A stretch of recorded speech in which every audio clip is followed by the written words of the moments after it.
तो एक और ये डिफरेंट कॉन्सेप्ट का हम ये क्वेश्चन सीखते हैं। तो हमें एफ एक्स दे रखा है f x equal to modulus x plus x minus one modulus, और हमें एग्जामिन करना है इसकी कॉन्टिन्यूटी को at x equal to one and x equal to zero पर। तो ऐसे क्वेश्चंस को हम किस तरीके से किया करेंगे कि जैसे ये जो मॉडुलस हमें दे रखा है उनको इक्वल टू जीरो रख के क्रिटिकल पॉइंट फाइंड करने होते हैं हमें।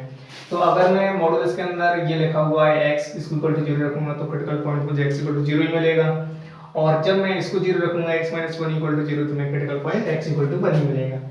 तो इनकी नंबर लाइन बना लिया करो, ये होगा हमारा x equal to one zero और ये होगा हमारा वन। ये x की ये नंबर लाइन है एक तरीके से। तो इस पर हम केस बनाते हैं इस तरीके से, जब x हमारा क्या हो जीरो से छोटा, जब x होगा हमारा जीरो से एक के बीच में, और जब हमारा x होगा एक से बड़ा। तो हमें मॉडुलस फंक्शन को डिफाइन करना होता है, 11th क्लास में आपने पढ़ा होगा इसके बारे में। तो f(x) को हम डिफाइन कर लेते हैं यहाँ पे, f(x) इक्वल टू, जब हमारा x पहला केस बना लेते हैं हम, जब x क्या होगा हमारा जीरो से छोटा।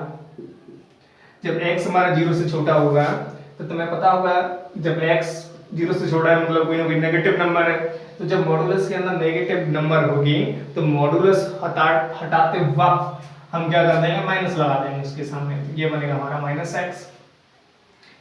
और ऐसे इसमें जब ये बनेगा इसके अंदर नेगेटिव वैल्यू तो मॉडुलस को हटाने से पहले हमें क्या लगाना पड़ेगा नेगेटिव माइनस ब्रैकेट में x माइनस वन। दूसरा केस जब x हमारा क्या होगा जीरो टू वन, तो जब x हमारा जीरो टू वन होगा मतलब पॉजिटिव वैल्यू है, तो इस वाले मॉडुलस में तो क्या होगा कि पॉजिटिव वैल्यू, तो इस वाले मॉडुलस को जस्ट हटा देंगे। ओके, जब वैल्यू हमारी जीरो से वन के बीच में होगी तो इस मॉडुलस के अंदर बनेगी नेगेटिव वैल्यू। जब नेगेटिव वैल्यू बनेगी तो हम क्या करेंगे, चलो मैं यहाँ से हटा देता हूँ, और ये इक्वलिटी का जो साइन है कहीं एक जगह लगा दूं, जैसे इक्वलिटी का साइन यहाँ में यहाँ पर लगाने की बजाय अगर यहाँ पर लगा देता तो भी कोई दिक्कत नहीं थी, उसी हिसाब से केस बन जाता, कोई दिक्कत नहीं है इससे। तो जब x हमारा जीरो से वन के बीच में होगा तो ये मॉडुलस बनेगा हमारा नेगेटिव, तो हमें इसके सामने नेगेटिव साइन लगाना पड़ेगा। ओके, इसके बाद जब x हमारा क्या होगा एक से बड़ा, जब हमने यहाँ पे इक्वल का साइन लगाया तो यहाँ पर हमें लगाना पड़ेगा। ओके, तो जब वैल्यू एक से बड़ी होगी x की तो ये वाला मॉडुलस भी पॉजिटिव होगा, ये भी कैसा होगा पॉजिटिव, तो बस मॉडुलस हटा दो। अब इनको थोड़ा कैलकुलेट कर लो। जब हमारा x क्या है जीरो से छोटा, तो ये तो हमारा क्या बनेगा minus to x plus one. जब x होगा हमारा जीरो से वन तब x से x कैंसिल, ये बनेगा वन। जब x होगा हमारा एक से बड़ा, x greater than equal to one, तब हमारा फंक्शन होगा 2x माइनस वन। तो अगर हमें ये दे भी नहीं रखा होता x इक्वल टू वन और x इक्वल टू जीरो, तो भी हम फाइंड करते कहाँ पे x इक्वल टू जीरो और वन पे इस फंक्शन की कॉन्टिन्यूटी। क्योंकि तुम यहाँ से देख सकते हो कि x इक्वल टू जीरो पर फंक्शन अपनी डेफिनेशन चेंज कर रहा है, क्योंकि x हमारा जीरो से छोटे के लिए ये है, और x जब हमारा जीरो से बड़ा होगा या जीरो होगा तब हमारा फंक्शन ये होगा। और एक पे देखो, जब x की वैल्यू एक से कम है तब हमारा फंक्शन ये है, और जब x की वैल्यू एक से बड़ी होगी तब हमारा फंक्शन है ये। तो हम इसकी क्वांटिटी ये दे नहीं रखा होता है, फिर भी हम कहाँ पे चेक करते हैं x इक्वल टू जीरो और x इक्वल टू वन पर।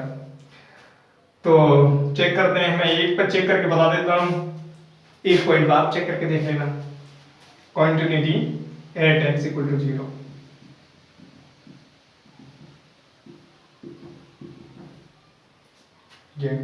तो सबसे पहले फंक्शन की डेफिनेशन,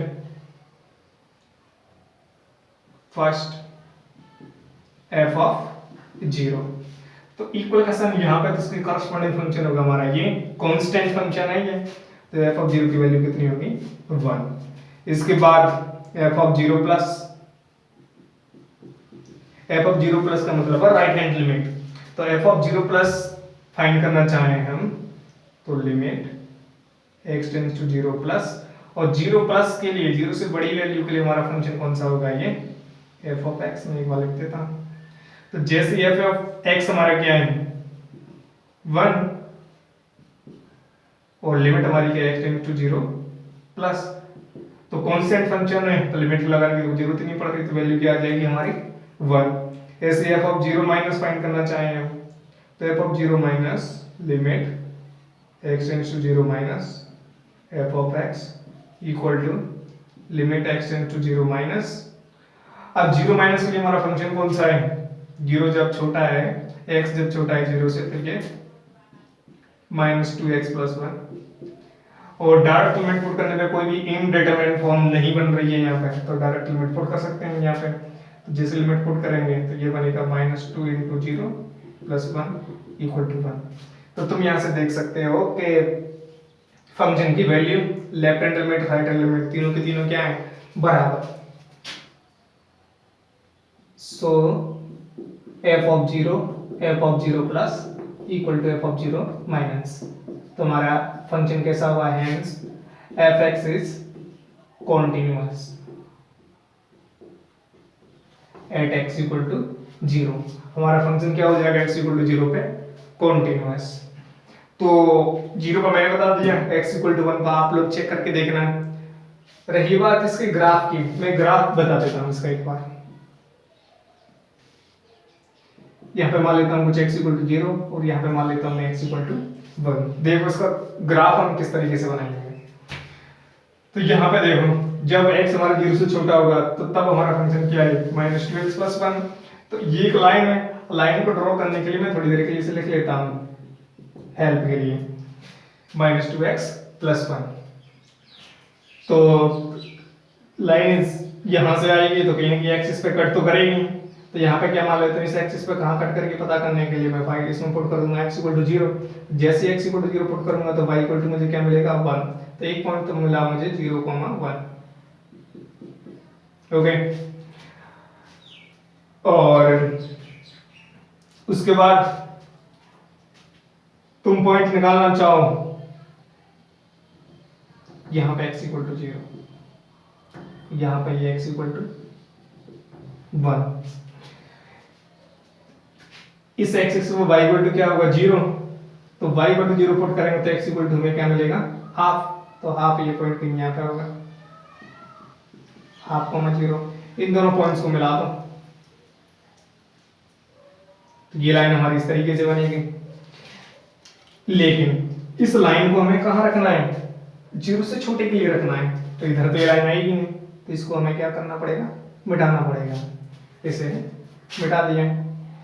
जब हमारा क्या होगा, x जीरो से वन होगा, जब x जीरो से वन होगा तब हमारा कांस्टेंट फंक्शन है ये, और वैल्यू कितनी है, वन। तो जीरो से वन तक ये इस तरीके से। ओके, अब इस वाली लाइन को ड्रॉ करना है x greater than equal to one के लिए। तो मैं इसको एक लाइन के तौर पर लिख लेता हूँ 2x माइनस वन। एक्सिस को पॉइंट अगर मुझे निकालने हैं तो मैं इसमें पुट कर देता हूँ पहले y इक्वल टू जीरो। जैसे y equal to zero put करूंगा तो x इक्वल टू कितना मिलेगा मुझे, half. x equal to half मतलब ये तो पॉइंट यही मिलेगा। आगे तुम कोई पॉइंट लेना चाहो तो कुछ भी पुट कर दो। जैसे मैं x इक्वल टू पुट कर देता हूँ 4 या 3, 2 पुट कर दो तो मुझे x इक्वल टू 2 पुट करने पर y इक्वल टू कितना मिलेगा, 3। 2 कहीं यहाँ पे मान लेता हूँ, अब 1 यहाँ पे तो 3 कहीं आगे ही होगा, यहाँ पे 1 2 3 इस तरीके से। तो ये पॉइंट होगा यहाँ पे। तो इन पॉइंट्स को अगर मैं मिला दूं तो हमारी एक लाइन बन जाएगी। ओके, लेकिन हमें 1 से इधर आना नहीं है क्योंकि कंडीशन यहाँ पे x 1 से बड़ा होना चाहिए। तो हमारा ग्राफ कुल मिला के ये आया, यहाँ से यहाँ, फिर ऐसे, फिर इस तरीके से। तो तुम देख सकते हो यहाँ पे कि मैं इस पूरे कर्व को बिना मार्कर उठाए एक बार में बना सकता हूँ। तो हमारा फंक्शन कैसा होगा, कॉन्टिन्यूअस। ये फंक्शन हमारा x इक्वल टू जीरो पे भी कॉन्टिन्यूअस होगा और x इक्वल टू वन पे भी कॉन्टिन्यूअस होगा। तो जितने भी कॉन्सेप्ट बेस्ड क्वेश्चन हो सकते थे वो तो हो गए हमारे सारे। और आपकी कुछ अगर क्वेरीज हों तो उन क्वेरीज को आप मुझे कमेंट में लिख करके बताएं। अगले वीडियो में हम क्वेरीज को सॉल्व करेंगे। Okay, thank you.